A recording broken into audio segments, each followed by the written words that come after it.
patience at the Burger King line. Well, good evening, good morning, good afternoon, whenever you're watching this program, and welcome to another scintillating episode of Porch Talk.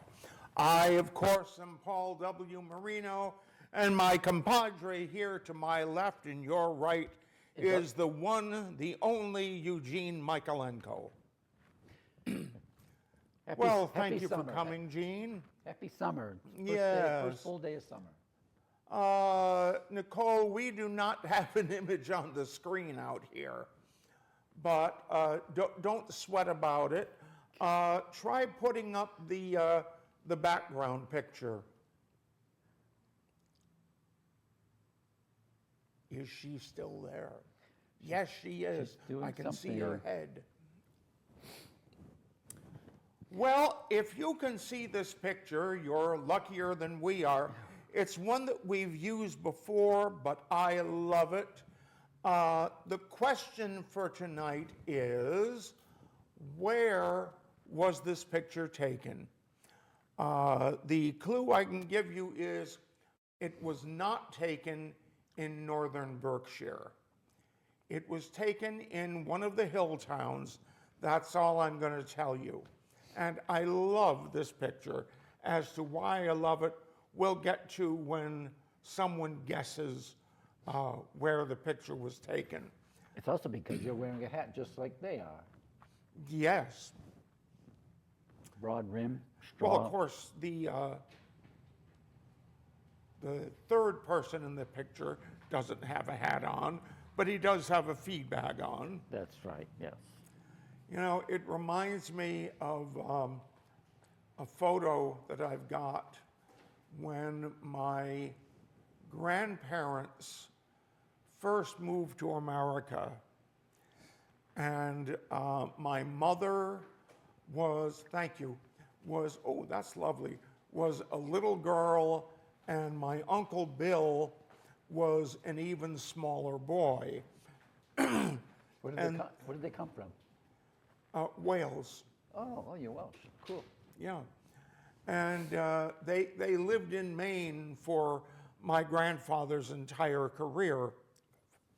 Well, so they have a picture of them sitting in a sleigh with a horse in front of it, and my grandfather is there holding the bridle, and there's another picture of them in a cart with the same horse in front of it.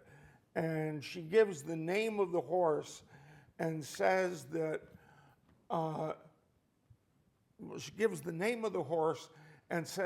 he lived with us our entire first year in America.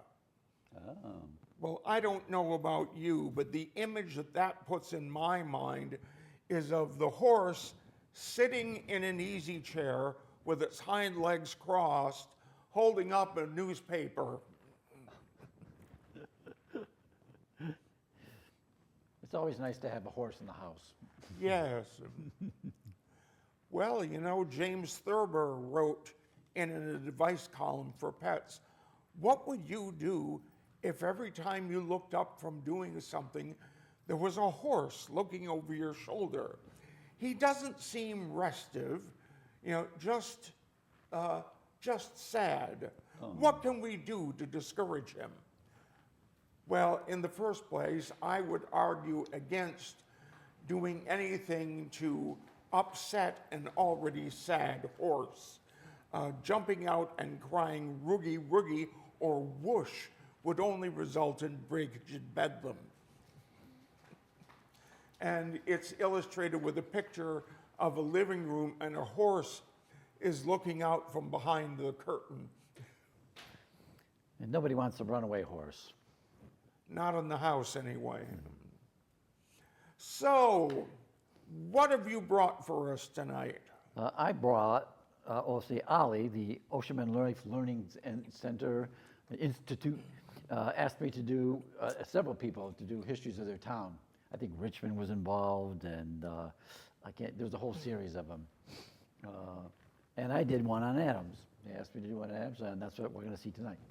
My presentation to Ollie. Mm-hmm. I did it this, when was it? It was last semester then.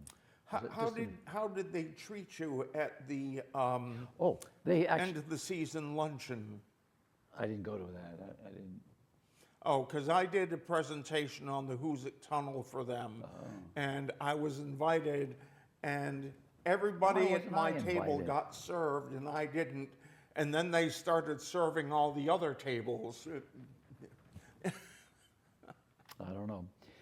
Anyhow, it wasn't. It was broadcast from the GAR hall above the library in Adams.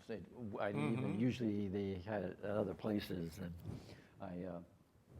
and they liked the GAR hall, so they did a whole series of it. I think when the camera they used didn't quite show it well. I think there were technical difficulties. Was the camera from CTSB, No. Community Television for I don't- Southern Berkshire? I don't think so. From Pittsfield Community Television? I don't know. I didn't pay attention. That's the wrong thing to do. You should always pay attention. Yeah, right. I should get all the Smack! facts to make sure. Don't what to do the next time, or what not to do the next time. Next Well- time I'll be there standing over you with a switch. And I don't mean a thing that turns the lights on and off. Let's get to the show. All right, so let's go I can't to wait our to see show. what Oh, by the way, if you are watching this show, if you're one of the two people that normally watch, I think there were 4 people who watched now. all right, great, great. So if you're one of the maybe- 4 people who normally watch and you want to speak to us, if you want to complain about the voices I use, like this one, feel free to give us a call, 664-4408. And we will try to accommodate you. If you have a guess about the photograph behind us, where was it taken? I can give you another hint. It was circa 1890. Please give us a call, 664-4408, unless you're watching this on June 28. If you're watching it then, it's pre-recorded.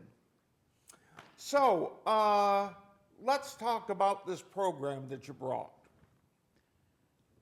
Why talk about it when we can look at it? You got me. All right. I spent a lot of time and really dug out all the pictures I could find. I talk about geography.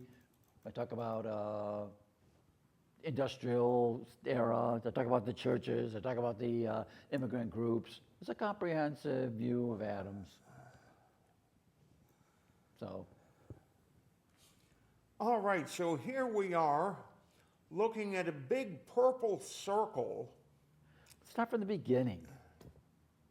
Well, I'm fascinated by that big purple circle because if I'm not mistaken, it's actually there. Yeah, You we can got- go out in the woods and see this giant purple thing. It's a UFO drew this. All right, The ancient. so I'm going on to the next slide. Start with the beginning one. Oh, all right, with the beginning one. Yes, there it is. It's a beautiful All right, picture. I didn't even notice that one. Yeah, I know. I was going to work and I saw this view and I drove to the cemetery there to take this picture. That Porch Talk is in the way. It's a beautiful shot. The snow was blue, the mountain was pink. I couldn't believe what a great photo it was. You could see the sun bursting up the Quaker Meeting House. Mm-hmm. And in this valley, Adams is a valley town. You're going to see all these pictures. I'm going to talk about us being a valley and what a valley means, how it shaped Adams's history. Go on to the next slide. All right. I'm going to take the slide business away from you. It's a geography lesson, how northern Berkshire differs from southern Berkshire. I want to make that point, that we have a geographical difference between us and them. Next slide, please. That big circle you saw that fascinated you is the Hoosic River Valley. And all the water that falls into the Hoosic River Valley flows north into New York State and goes into the Hudson River and ends up down at Manhattan. everything below us flows into the Housatonic. I think that's somewhere the divide is around where the mall is, the Berkshire Mall in Lanesboro is where the water goes. And also, to the right, the Hoosic Range, that runs along the edge of the valley, Yeah. all the water there that flows has a choice. It can either flow to the east or to the west. If it flows to the east, it all goes and eventually goes down to the Cold River and then the Deerfield River and eventually makes its way to the Connecticut River. So northern Berkshire is a dividing line between two huge river valleys, Well, the actually, Hudson and the Connecticut. the water that flows out the east portal flows into the, not the Cold River, but the Deerfield. Right straight to the Deerfield, right? Yeah. Now on But the this Cold side, River, the Cold River goes right down along the Mohawk Trail most of the way, from the Wickham Summit, actually, now or the the Western water that Summit. flows out of the west end actually goes into a reservoir that was built by the Arnold Print Works when A.C. Houghton bought the rights to all the water flowing out of the west end of the tunnel, because 6 times as much water flows out of the west end as out of the east, and his intention was to generate electricity with it, but it doesn't flow out fast enough.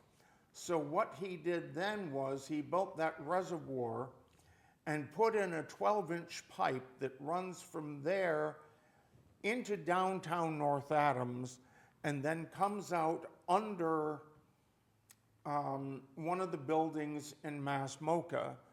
And there it was run through a number of sand filters and then was used in the manufacturing process. So they had to filter the water. Yeah, that makes sense. And have you ever been to the mouth of the Hoosic?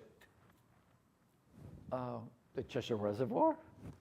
No, the mouth of the Oh, at Hoosic. Hoosic Falls? On the Hudson River you're talking about? No, it's at, Drat, I can't remember the name of the town. But it flows and it comes out not far away from lock number 2 of the Erie Canal. And you don't think that's in Hoosic Falls? No. Okay. It goes It's through higher north? Hoosic Falls, but then continues further west.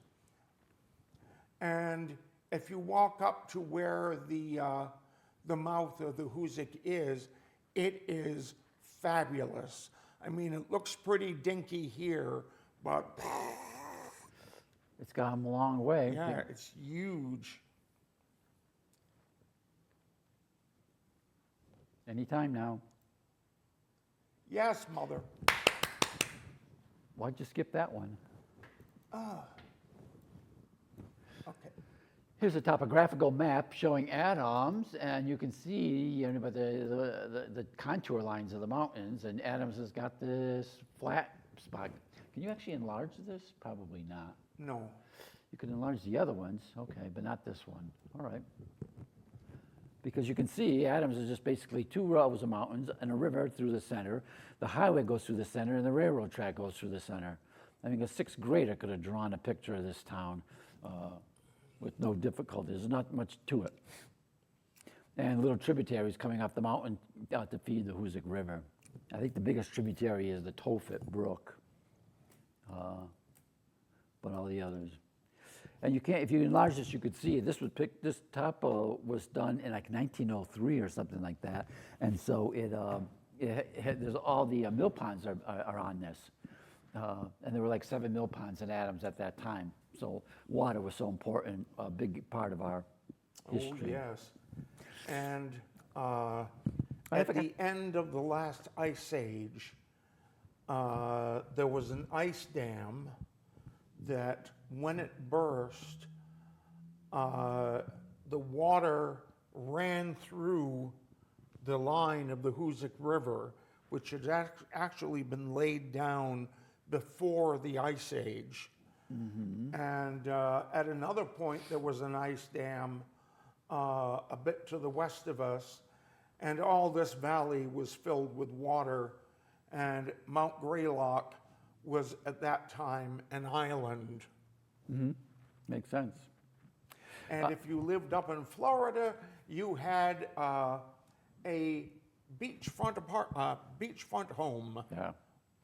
You can also see on this map where how it flattens out sort of up at the hillsides, up in the lower reaches of the hill, and that's where the early settlers started farming. They didn't farm in the valley because it flooded and it was swampy. So all our early our settler houses are all up in the on the Upper Valley, East Road and West Road in Adams. They didn't get to the downtown until about maybe 40, 50 years after they settled there. Yeah, that is cool. All right. Oh, come on. There isn't a thing to just go by page to page on that thing? You gotta do it all with the scroll button? It's got it, well, here. That right there, if you punch those numbers and punch the next number afterward, you'll get it. All right, I'll give that a try. All right, here we go. So this is, someone drew a map of northern Berkshire in 1776, the bicentennial year. I'm assuming they did this. And you see that East Hoosick was still, Adams and North Adams were one town, and they were called East Hoosick. They weren't even, wasn't even Adams yet.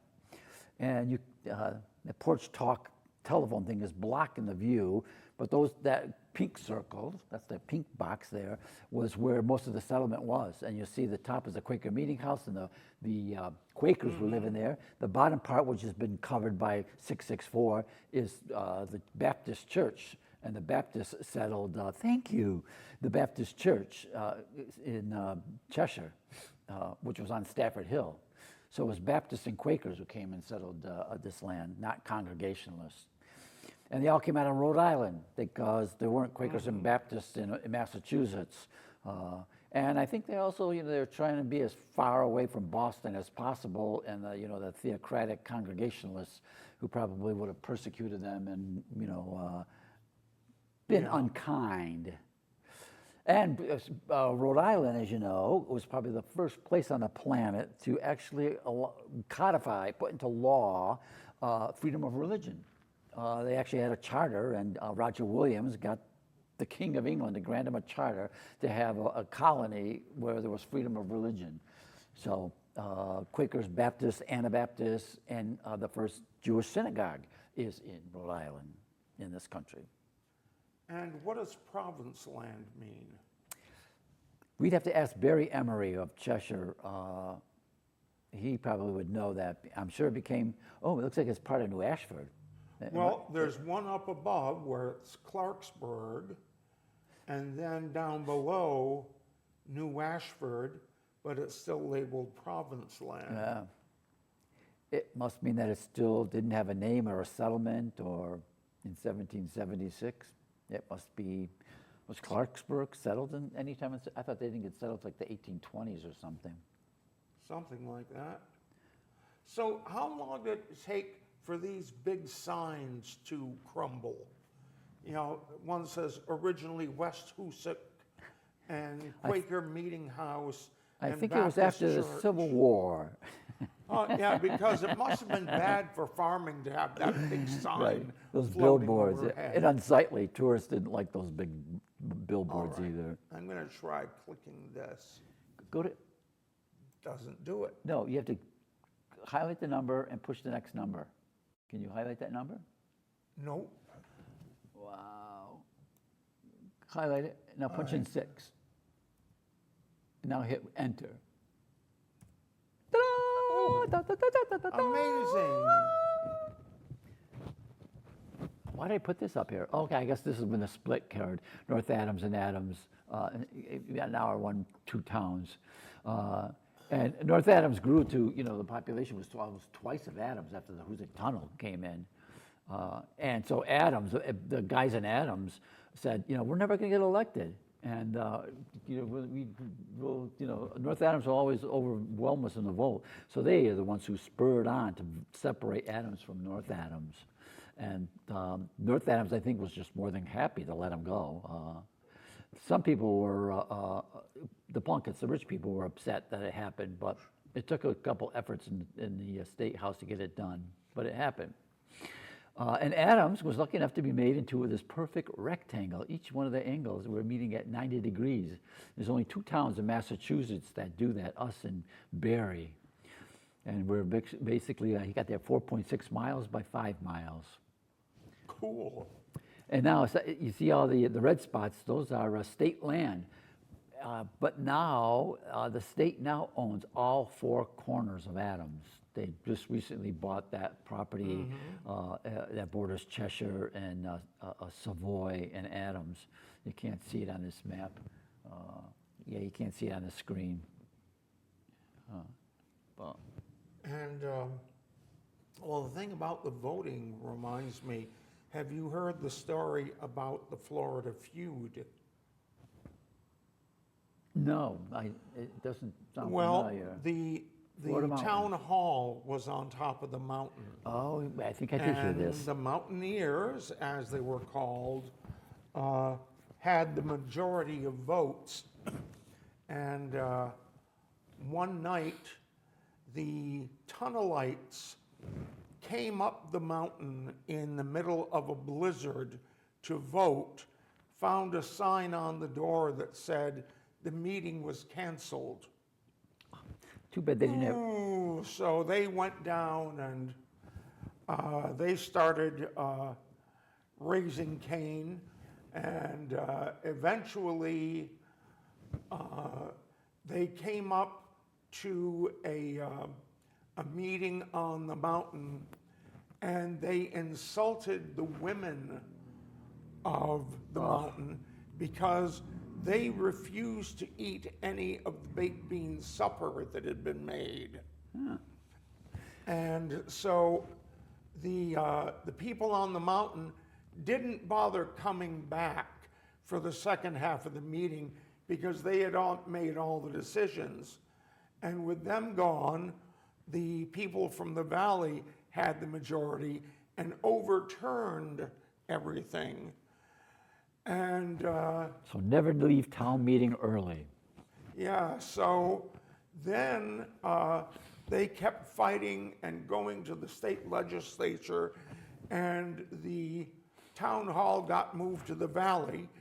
And the people up on the mountain didn't like that, especially after women got the vote, because that meant that the people in the valley had the majority.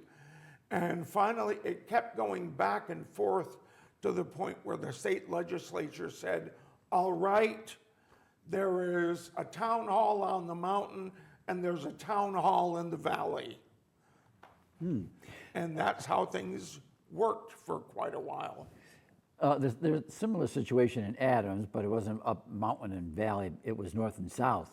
And we would rotate where the town meeting was. One year would be in North Adams, one year would be in Adams. But that proved to be a difficulty. So they went in 1826, they built a town meeting hall down in, it's just across the border it's behind, remember where Racine used to sell corn recently? Yes. It's a salt box house. Well, that was the old meeting house, and that's where the North Adams and Adams, it was the agreed upon distance to get to from each of the villages. And Yeah, it was that's there. cool. And that was that way, I forgot how long probably until they split. I don't know how long that was, how long. I believe they split in 1878. Yeah, I can't imagine them, they must have had another arrangement after that.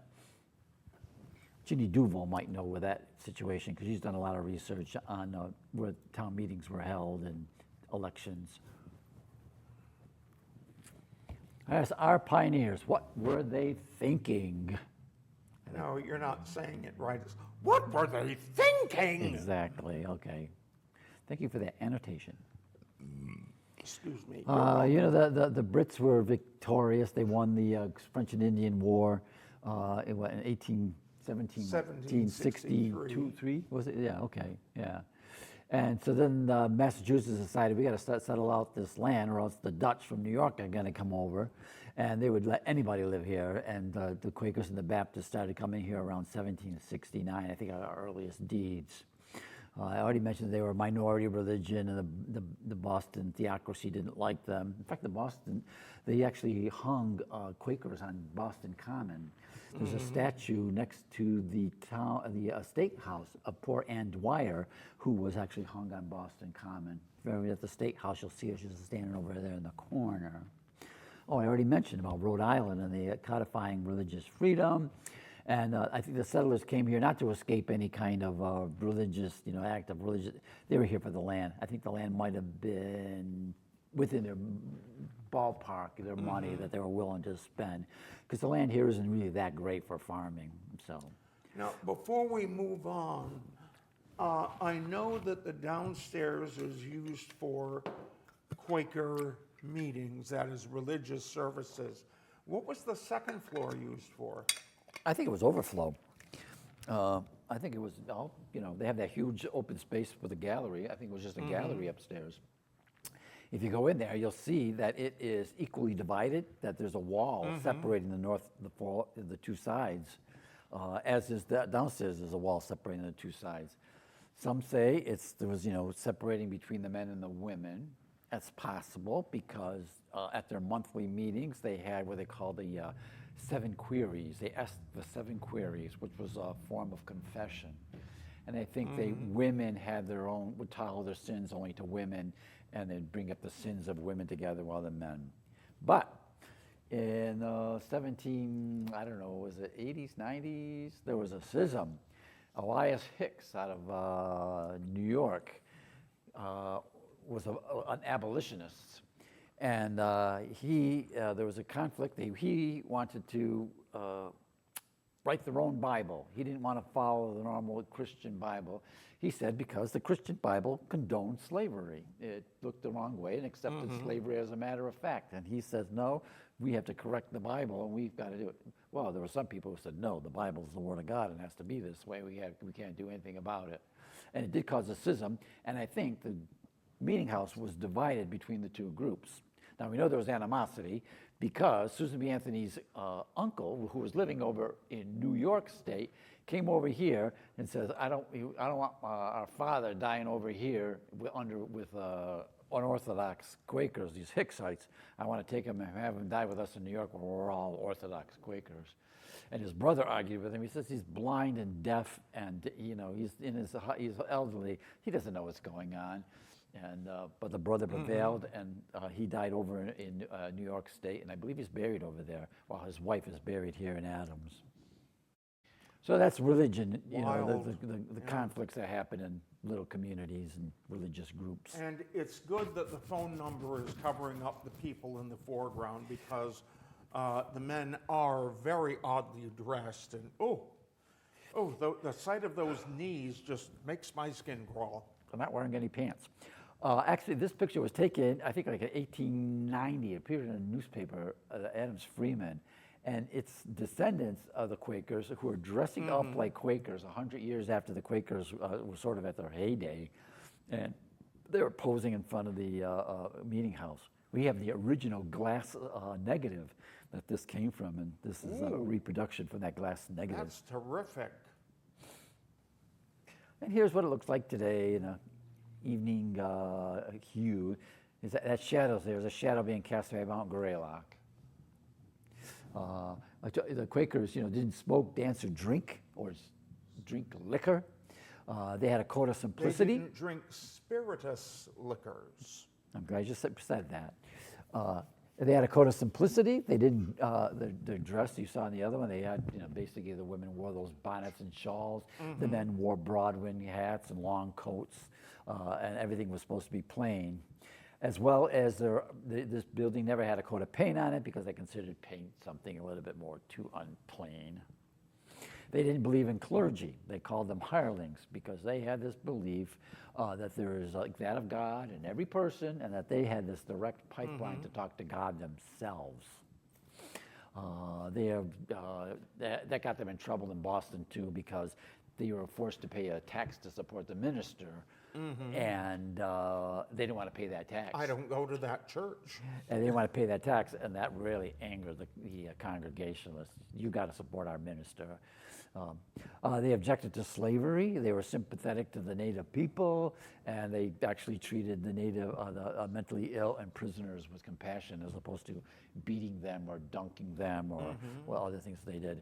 They actually, I think, supposedly they built jails. They incarcerated them and thought that if they were left in a room by themselves, they would come to their senses and learn the evil of their way. I wonder how well that worked. Well, I don't think they talk about it in the next slide. But they also allowed a certain equality for women. They allowed women to speak in public, which in those days was just considered outrageously undecorous. And there's a famous story of the author, the know-it-all, Samuel Johnson, and his biographer, John Boswell. John Boswell told him, he says, I'm going to see a Quaker woman speak.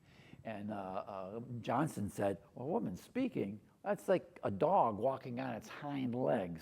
You're surprised they can do it. Oh, wait a minute. You're surprised they can do it. I forget how it goes. They don't do it very well, but you're surprised they can do it at all. So Crazy. And she was probably an inspiration to Susan B. Anthony, because Susan later on was at a teachers' meeting and she raised her hand to be recognized by the man at the podium, and he reprimanded her. He said, women are here to listen and learn, not to speak. At which point Susan and a bunch of other women just got up and left and said basically, yeah, bye, protest. Yeah, men don't have to learn. Right. They know everything. And that women just have to listen. Yeah, I wonder what would happen if a blood and thunder preacher went to one of their meetings. And just started talking and talking. Yeah, started preaching blood and thunder. That's a good question. I don't think they would burn him at the stake. Also, their simplicity. In front of the Quaker Meeting House is a large open space, because the Quakers didn't believe in marking their graves. About maybe 5 years ago, we had an archaeological dig up there, and they took away 2 swatches of land about 6 feet wide that went all the way from the Quaker Meeting House out to the perimeter. And from there, they determined that there was probably maybe 80 graves buried there that were unmarked. Wow. I think I mentioned that in the next slide. Well, All right.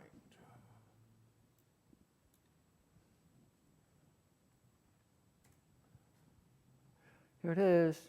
Yeah, it's the custom to bury their dead in unmarked graves. It's a little rainbow. I forget who took this picture. It was on Facebook, and I stole it. Whoever took this picture, thank you. But that whole open field are all unmarked graves. There were some Quakers, you see some stones sticking up there, who, broke the rule. Quakers were good about that. You could break rules, and I think I'm going to show that in the next slide. Yeah, do the next one. Okay. This is Google Chrome. Oh, no, this is the inside of the shop. Okay, we get to see inside the Quaker Meeting House.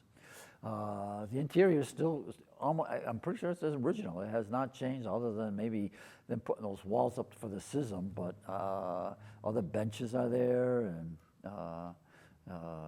it's exactly as it is. Talk about the separation of men and women, and that the form of worship was their appointed hour of silence. They were into silence. No singing, no ritual. They would sit in silence, and in that silence, they feel that they were in contact with God. But they did allow some people to speak, and one of those speakers was this Hannah Anthony Hoxie, who was Susan B. Anthony's aunt. And she was not only a speaker here, but she also went to other Quaker meetings in the area, up in Saratoga and Easton, and I think even down. Susan wrote in her memoirs that she went to hear her speak. She was speaking on Long Island somewhere. She went to hear Aunt Hannah speak about that. So that was the closest thing they had come to a clergy. How many of them had pictures taken?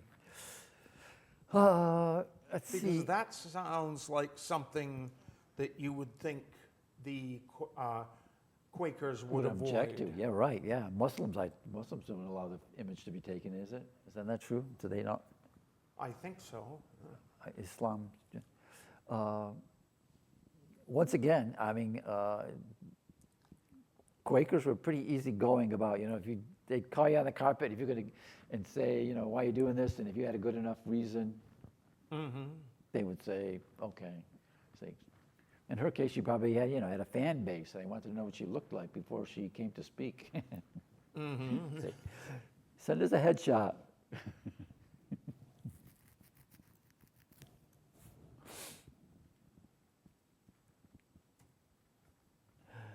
Oh, the Baptists. Yeah. I told you the Baptists settled up on Stafford Hill. Stafford Hill now is, I don't know, it's a complex of big mansions. Yeah, but the Stafford Hill Monument is still Intact, yeah. yes. Yeah. The first Baptist church, Worcester was up there. The first Masonic Lodge, Worcester was up there. They were all fiery patriots. Baptists were definitely, craving for independence. The preacher even preached from the pulpit for independence. On the guy on the left is Elder Leyland, John Leyland, who came up here from Virginia, and he knew Thomas Jefferson and Monroe and Madison, and he lobbied them for making sure that the Bill of Rights had freedom of religion. Because he was afraid if there'd be a national religion, whether it was going to be Anglican or Congregationalist, that the Baptists would be once again discriminated against, and he wanted others to know that. And when he made that mammoth cheese in Cheshire, Elder Leyland was responsible for that, and he did it because Thomas Jefferson was elected president, and he knew Thomas Jefferson would guarantee freedoms for all these people, that it was a rejection of the whole It Federalist. must have been slightly ironic that he wrote that this cheese was produced by the labor of entirely free people, no slaves. And of course, Jefferson did own slaves. Right. They also would not, it was only Democratic Republicans who supported Jefferson, and no Federalist cow milk went into it. So if there was any Federalists in Cheshire, they weren't allowed to put their milk to contribute to this cheese. And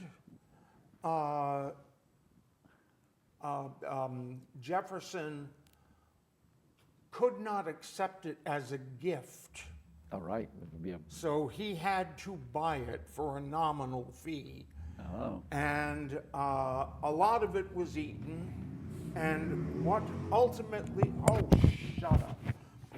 What ultimately became of it is uncertain because it was made before there were regulations, health food regulations, and so on, and so it was noted as being as far from being very good. So there is some belief that the last of it was thrown into the Potomac. Probably. They said it was sticking up the White House that had been there in the East Room. I don't know how true that is, but I read that in a comic strip, History and Comics, and they had it all about the mammoth cheese in Cheshire. To the right, you see the Baptist in Adams, the First Baptist Church, right on the right side of on that big, that's the mill pond. Where you're looking right now would be the Town Commons and McDonald's. Looking across that towards the Baptist Church on Commercial Street. And then down at the bottom is the Baptist church that they built in 1895. So that original Baptist church that you see at the top is actually been moved and turned around, and it's the fellowship hall for the Baptist church. And so it's still in existence in Adams. Yeah, that's cool. And it's a shame that that church has such a small following today. It's actually empty. I'm not sure where the Baptists are meeting, but they're not meeting in that church. Oh. In fact, they don't own it anymore. Don Summers owns it, and there's a for sale sign in front of it. Want to buy it? Not really. It's a serious situation in Adams. So many of our churches are empty. This one, the Universalist Church, which was a Masonic temple, the Methodist Church, I believe someone might be living in that. And the Episcopalian Church, St. Mark's, is also empty. I think someone owns that, but I don't know whom. And then, of course, St. Thomas is empty. But St. Stan's and Notre Dame and Congregationalist Church are still occupied and have weekly services. Yeah, it'd be nice if they could save some of the elements from it before it falls apart, such Yeah. as the skylight. Yeah. Oh, there's some great windows in there. There's huge windows on 2-3 sides, and it's got a great the Baptist auditorium with a central baptism fount and a huge stage and circular. It's a great performance space. Yes, I remember the Susan B. Anthony trial that was reenacted there. Yeah. I say reenacted because the guy who was playing the prosecutor was really freewheeling, and he did not explain to the judge what the judge had actually done in the trial. Some women came down, "Let Susan B. Anthony speak." And he said, "Miss Anthony can speak when it is her turn." And of course, what actually happened was the judge knew perfectly well that she was planning on setting a legal precedent.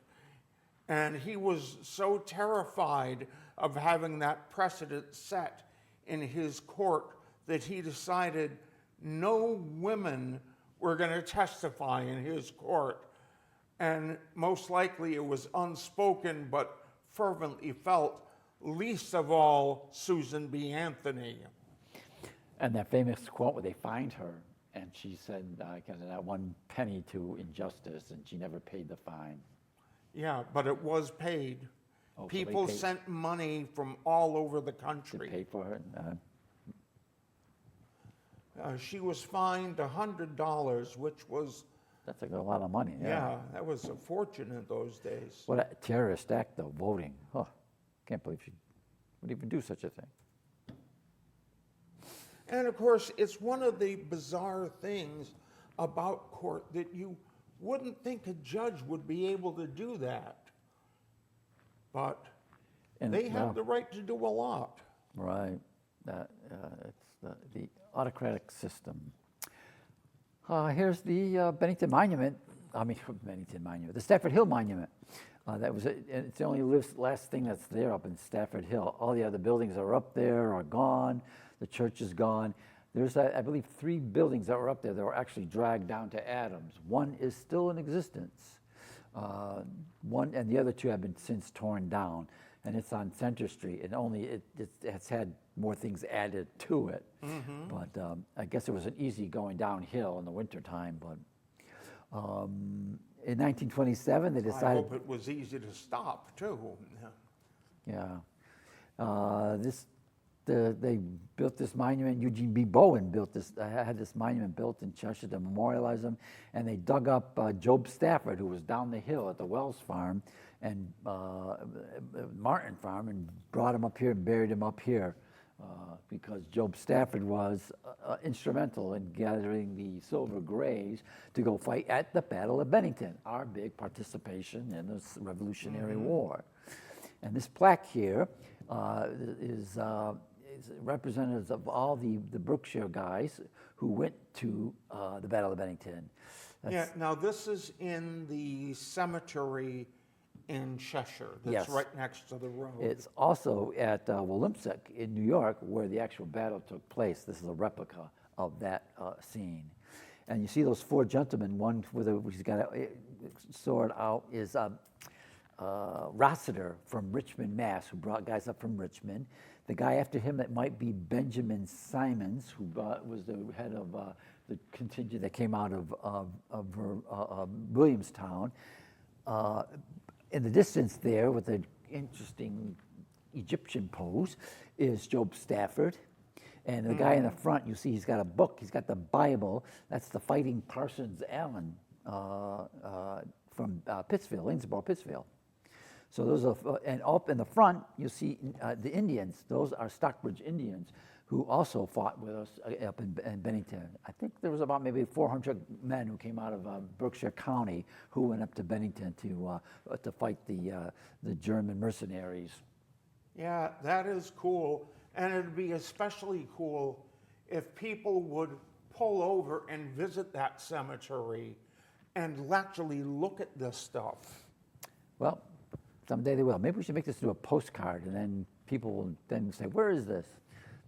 Put on the postcard where it is, with a description of it, because these are all our Berkshire men and our participation in the big. And the Battle of Bennington was definitely one of the turning points in the war. I mean, we had been losing repeatedly. Washington got beaten at Long Island, and I think he did okay in Trenton. But this is the one where they stopped Burgoyne. Burgoyne had that big plan where he was going to come down from Quebec and go and get as far as New York City, and he thought he would be able to control and separate the Northeast from the rest of the colonies, the New England from the rest of the colonies, and he thought that would end the war.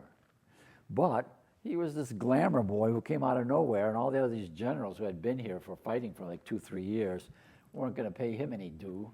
He says, we're going to go to Philadelphia and fight. We're not going to go meet up with you coming down from New York. And so basically it was a good strategy. It's just that the personalities didn't make it happen. But we're in luck. We defeated the Empire, and the rebellion took force. And Sam Adams. Okay, so the Battle of Bennington was... It's your cousin from Boston. Boston. So the East Hoosic settlement was incorporated in 1778. So this was a year after the Battle of Bennington.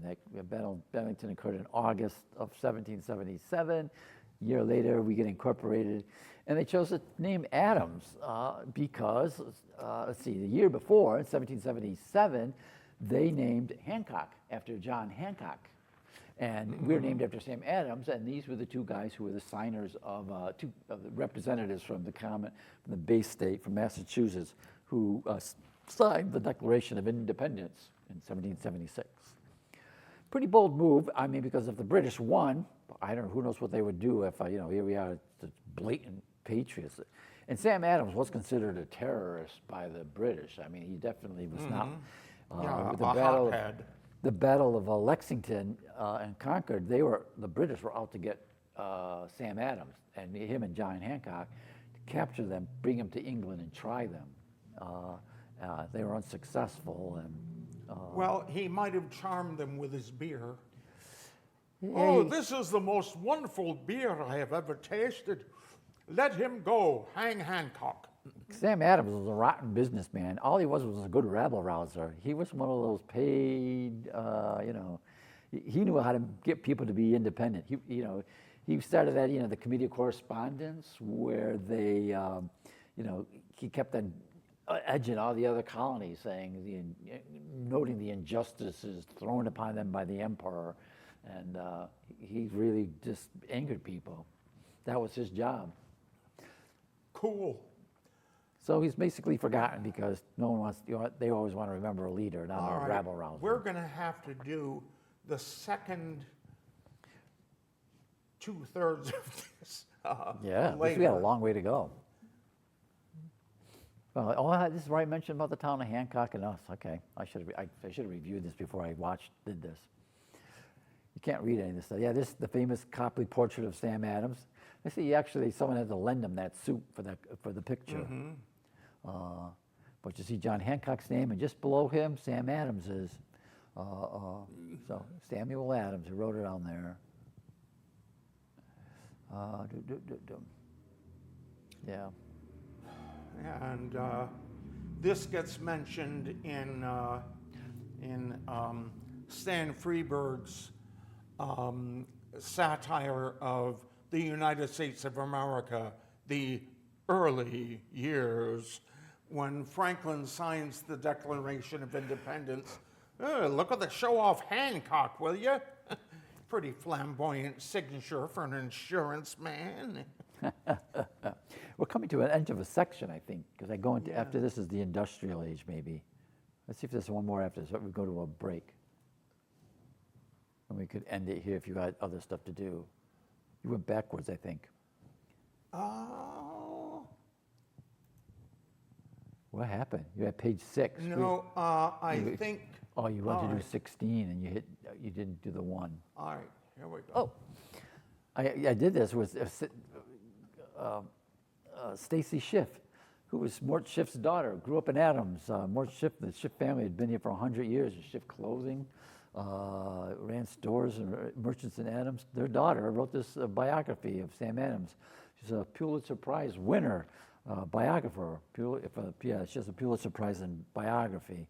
And she was number 5 on the bestseller list for I don't know how long.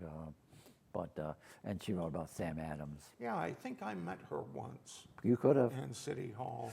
She's been lecturing I around knew here. her aunt. Her aunt was one of my English teachers. Oh, her mother taught at MCLA.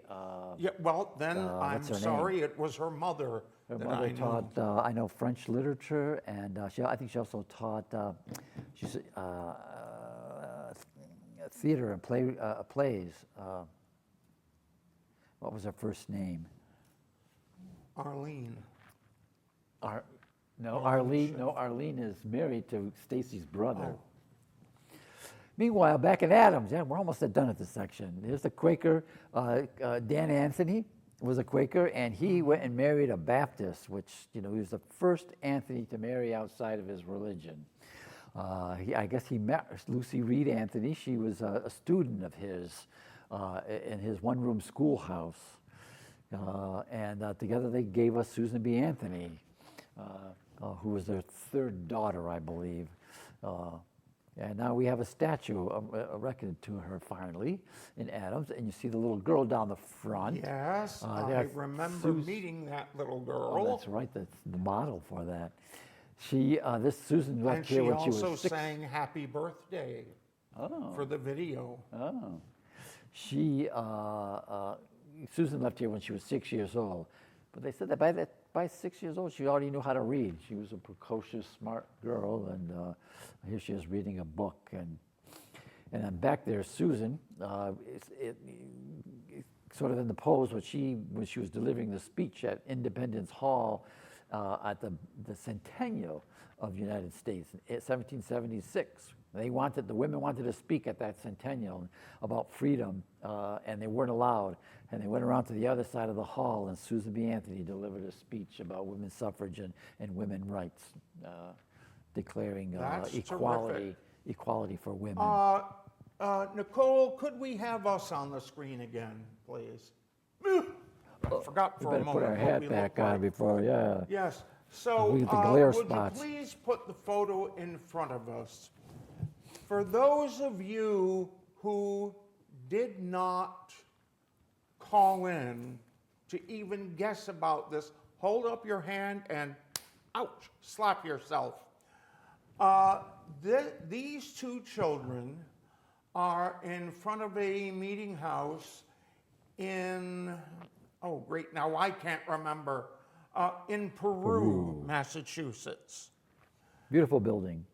Yes, and I especially love the kids, partly because of what they're wearing.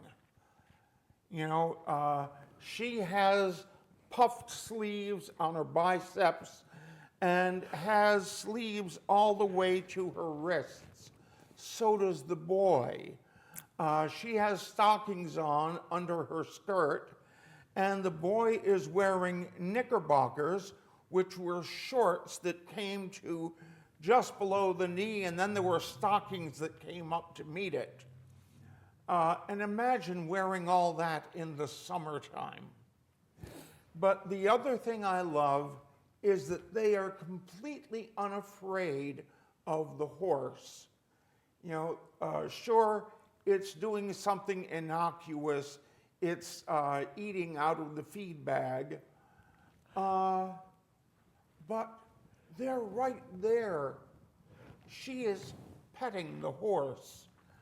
And that's something you don't see too much anymore. Well, of course, it would be ridiculous for a small child to walk up and pet the side of a car. But horses did not run on gasoline. They ran on grass, hay, and oats, as we're seeing in this case.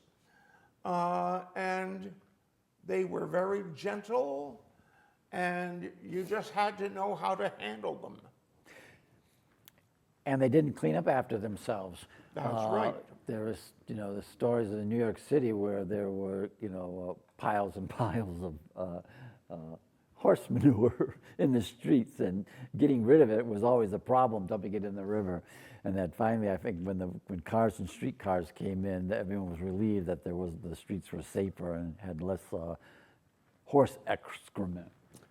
Well, I remember watching Nicole put up there, thank you, watching the fall foliage parade, and whenever they had horses, They have a kid diapers. was walking behind with an industrial-sized vacuum cleaner. They called themselves pooper scooper. Oh no, those were the ones who had shovels. But now they have actual diapers, or not things that catch the. At least they do in carts. I'm not sure if they do solo horses that way. So, thank you very much for being here. You're welcome, and Wonderful to see you every 2 weeks. Wonderful to see the four of you, and thank you, Nicole, for directing. We love you Thank you, like nobody's Nicole. business. And we have about 10 seconds to go. Well, we have 5 seconds to go. So thank you very much for joining us. Have a good summer. We will see you in 2 weeks here on Porch Talks.